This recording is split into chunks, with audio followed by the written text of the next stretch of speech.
మీ అందరి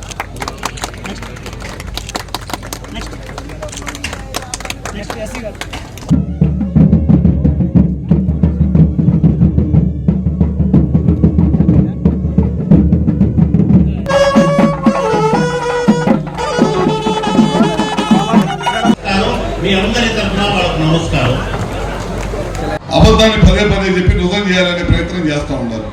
ఈ ప్రభుత్వం అధికారంలోకి వచ్చేటప్పటికి చాలా పెద్ద ఎత్తున వ్యవస్థనంతా కూడా దుర్వినియోగం చేసేసి సొంత అవసరాలకు వాడుకొని విద్యుత్ వ్యవస్థనంతా కూడా సర్వనాశనం చేసి ప్రజల మీద 30,000 కోట్ల భారాన్ని వేశారు.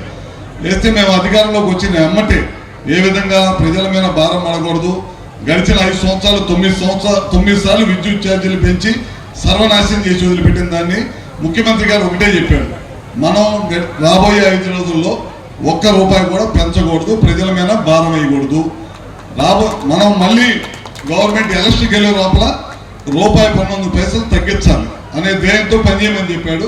అదే ధ్యేయంతో మేము పనిచేస్తా ఉన్నాం. ఇటీవల కాలం మీరు చూసి ఉంటారు, మొన్న డిసెంబర్ 31 ఏపీఈఆర్సీ కూడా 5,000 కోట్లు మళ్ళీ భారం వేస్తే ముఖ్యమంత్రి గారు మనం ప్రజల మీద భారం వేయద్దు, వాటిని అవసరమైతే మన ప్రభుత్వమే బరాయించింది, గవర్నమెంటే బరాయించాలి కానీ ప్రభుత్వమే బరాయద్దు.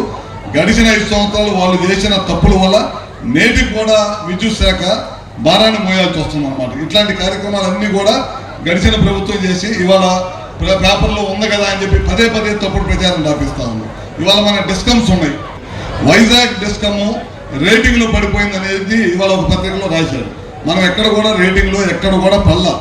మనకు అక్కడ ఒక స్టీల్ ప్లాంట్ ఉంది, స్టీల్ ప్లాంట్ని గత ప్రభుత్వం నిర్వీర్యం చేస్తే మన ప్రభుత్వం వచ్చిన తర్వాత ముఖ్యమంత్రి చంద్రబాబు నాయుడు గారే పైన సెంట్రల్ గవర్నమెంట్తో మాట్లాడి 11,000 కోట్ల రూపాయలు స్టీల్ ప్లాంట్ని నిలబెట్టడం కోసం మనకేంటంటే ఆంధ్రులకు సెంటిమెంట్ స్టీల్ ప్లాంట్, ఆ స్టీల్ ప్లాంట్ దెబ్బతినకూడదని నిలబెట్టే ప్రయత్నం చేసి నిలబెట్టారు. మన దానికి సంబంధించిన కరెంటు కూడా మనమే ఇస్తా ఉన్నాం. దాదాపు 550 కోట్ల 600 కోట్ల రూపాయలతో సపోర్ట్ చేస్తున్నాం.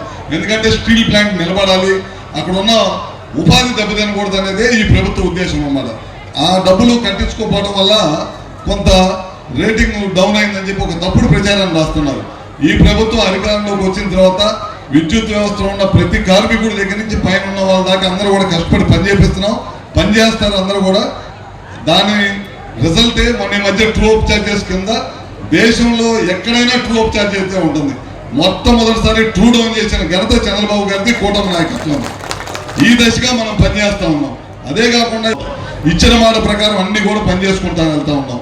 పెన్షన్లు ఉన్నాయి, దాదాపు ఇవాళ దేశంలో ఎక్కడ ఇవ్వనన్ని పెన్షన్స్ 33,000 కోట్ల రూపాయలు మనం పెన్షన్స్ పైన ఖర్చు పెడతా ఉన్నాం.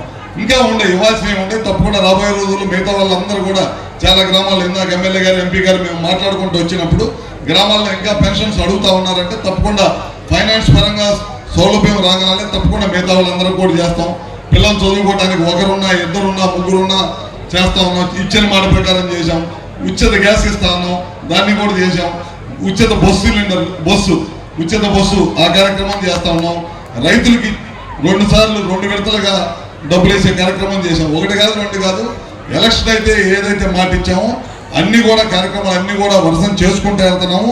తప్పకుండా రాబోయే రోజులు ఇచ్చిన మాట ప్రకారం అవి చేసుకుంటూ రాబోయే రోజుల్లో ఈ ప్రభుత్వం లోకేష్ గారి నాయకత్వంలో 20 లక్షల ఉద్యోగాల కల్పన ధ్యేయంగా పనిచేస్తున్నాం. ఆ కల్పన ధ్యేయంగానే ప్రైవేట్ కంపెనీలన్నింటినీ కూడా ఈ రాష్ట్రానికి ఆహ్వానిస్తా ఉన్నాం. చాలా పెద్ద ఎత్తున కంపెనీలు కూడా వచ్చి స్టార్ట్ చేయడం జరుగుతుంది. 300 మందికి డిఎస్సి ద్వారా ప్రభుత్వ ఉద్యోగాలు ఇచ్చిన ఘనత కూటమి ప్రభుత్వం ఉంది. ఎన్ని కేసులు ఎదురైనా సరే కోర్టులో క్లియర్ చేసుకుంటూ సంవత్సరంలోనే ఉద్యోగాలు ఏదైతే మాట ఇచ్చారో ఆ మాట ప్రకారం చేశాం. మొన్న మధ్య 6,000 పోలీసు ఉద్యోగాలు ఇచ్చారు. ఇట్లా 1 కాదు 2 కాదు. తొందరలోనే మా డిపార్ట్మెంట్ సంబంధించి కూడా ముఖ్యమంత్రి గారితో చర్చిస్తున్నాం. దాదాపు ఏఈలు కొడుతుంది. దాదాపు ప్రతి మండలానికి ఒక ఏఈ ఉండాల్సింది ఈ 2 మండలానికి ఒక ఏఈ ఉండి 700 మంది ఏఈలు కావాల్సిన అవసరం ఉంది. అది కూడా ముఖ్యమంత్రి గారితో చర్చిస్తా ఉన్నాం.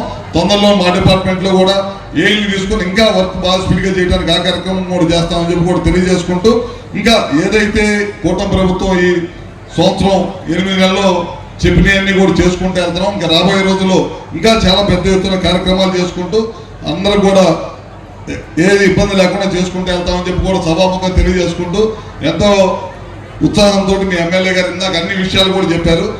ఎమ్మెల్యే గారి గురించి ఒక మాట చెప్పాలి. ప్రతిరోజు కూడా మీ కాన్స్టిట్యున్సీ సమస్య గురించి ప్రతిరోజు కూడా అసెంబ్లీలో మాట్లాడే వ్యక్తి ఎవరైనా ఉన్నారంటే అది ప్రశాంత్ రెడ్డి గారు అని మాత్రం నేను చెప్పగలుగుతాను.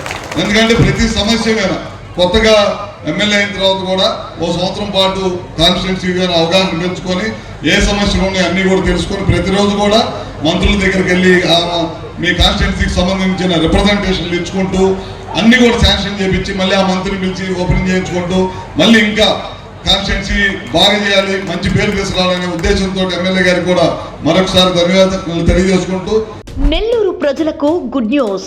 మిడిల్ క్లాస్ బడ్జెట్ లో అదిరిపోయే ఇండిపెండెంట్ హౌస్, మీ కలల ఇంటిని నిజం చేసుకునే సూపర్ ఆఫర్ వచ్చేసింది. నెల్లూరు సిటీకి కేవలం 5 కిలోమీటర్ల దూరంలో ప్రశాంతమైన వాతావరణంలో అత్యాధునిక సదుపాయాలతో నుడా అప్రూవల్తో బడ్జెట్ ధరలో మీకోసం రెడీగా ఉన్నాయి. కేవలం 65 లక్షల నుంచే అదిరిపోయే ఇండిపెండెంట్ హౌస్ మీకోసం. కేవలం 2 లక్షల అడ్వాన్స్ బుకింగ్ తో మీ ఇంటిని బుక్ చేసుకునే అవకాశం. అన్ని నేషనల్ బ్యాంక్స్ నుండి లోన్ సౌకర్యం కూడా అందుబాటులో ఉంది.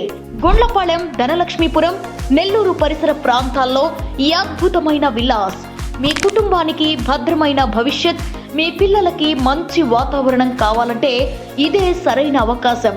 మిస్ అవ్వకండి, ఇప్పుడే బుక్ చేసుకోండి. MKR constructions, Sri Balaji, Brindavanam, Nellore. Builder Kishore Reddy. 7416 000 111 94941 41756.